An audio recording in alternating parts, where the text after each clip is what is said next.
did you think of Quest for Symbolis? I noticed that was a sequel, but it wasn't by... Mike Shea wrote me a letter. He said that he would like to do a novel based upon this particular milieu, and asked if I objected. I said, no, by no means, go ahead. And then he wrote the book, and of course I didn't know who he was. He wanted me to read it, and then I had no idea whether he was a good writer or a bad writer.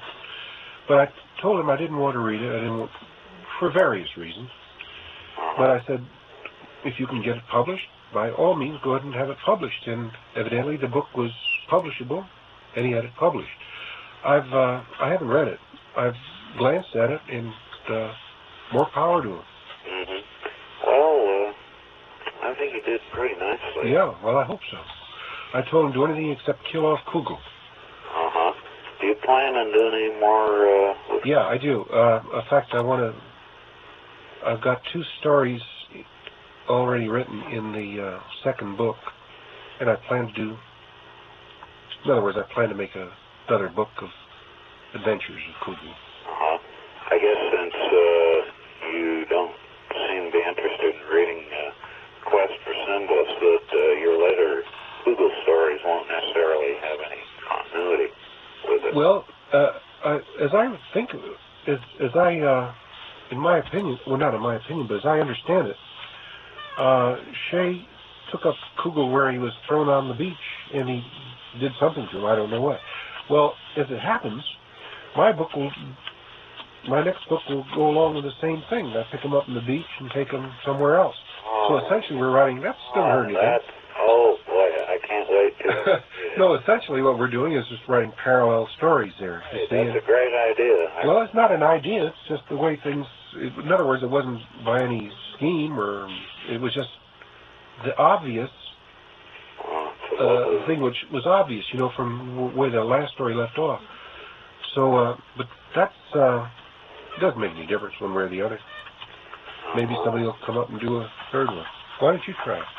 Yeah, may I cut in? I Sure. don't have any heavy philosophical comments or anything. I just wanted to tell you that I've always loved reading your descriptions of your characters sitting down to eat. Thank you. I have many happy hours imagining what those things must taste like, Yeah. especially that feast of the several hundred repasts. Yeah. Remember that? Oh, Yeah, I remember that. I reread that section just by itself. Yeah, someday we ought to try to make that. I don't know where we get the recipes at. Happen in our society. Those kinds of traditions are, yeah, we need those. Our Jack Vance books get pretty dog-eared over here. We're picking up very nicely. All right, come to the Change of Hobbit tomorrow and buy some new ones. Yes, I will. That applause from Sherry Gottlieb for some unknown reason. No, I'll be there tomorrow and signing some autographs, and Tobacco pouch bag. so drop by. Where's Westwood? I'm the one. The supposed benefits of not making contact with someone because maybe your preconceptions will be destroyed are far outweighed, I think, by the benefits in reality of actually meeting the people that you've enjoyed so much.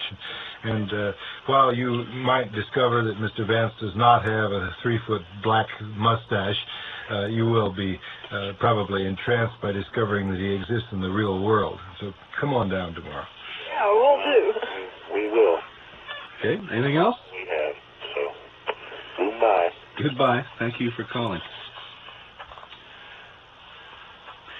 Is there a particular the problem that whenever you sit down at a type or you finish a story, is there a particular problem which you have to overcome when you're building a series or when you're doing a thing that you have to go back to? Do you have any problems with continuity? No, or not really. No, just the main problem is the traditional problem of getting yourself in motion. Just work. You've probably tried it yourself, haven't you? Huh? Yeah, motivation is a big problem Yeah. for me. The question I try to ask each of our guests: what is your room 101? My room 101. Yeah, the thing which You you left me fear. behind. The thing which you fear. I don't know. I don't know. particular fears. Yeah. Any beyond normal fears, just, oh yes, I do have some, now as you mention it, I do have some claustrophobia. I have these terrible fears. I don't know if you've read Aku Aku. Heyerdahl. Oh, those underground caves where they gave me the Heyerdahl creeps. explored these tunnels which were built by small people, and he crawled down to these passages, inching himself forward his elbows, and he came, I don't know how far below ground he was, but he came to a situation, a crook in the tunnel, and he couldn't get himself forward or he couldn't get himself back. And that gave me nightmare. That scares the hell out of me. This is my, I just dread that claustrophobia. Have you ever written about it? No. Well, not at length, no, but I occasionally make a reference to it. That among other things. But, oh, yeah. But aside from that, I don't have any particular, what was the word, fears or phobias, no. What part of the world do you find the most joy in? Home, usually, around the area. But I find I'm very fond of Europe. Do you get there very often? Yeah, quite a bit. But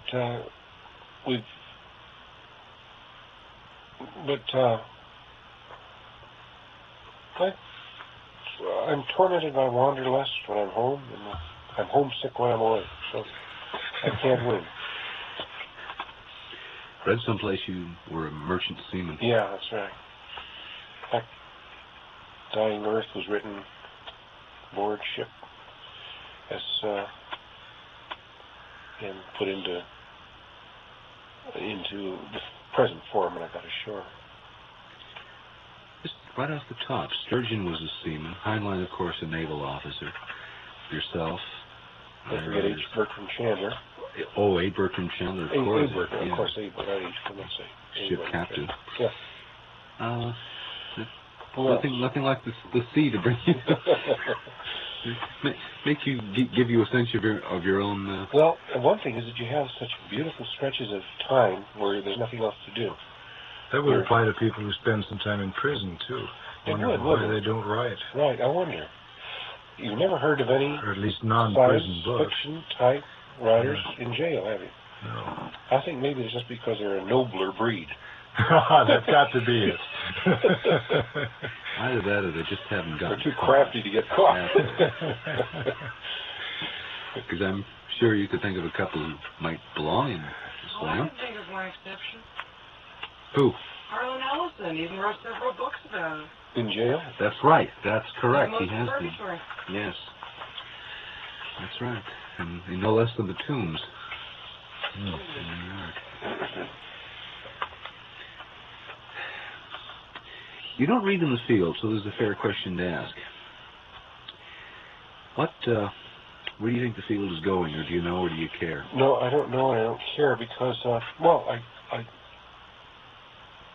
it's a complex. I can't give you a simple answer to the question. All I'm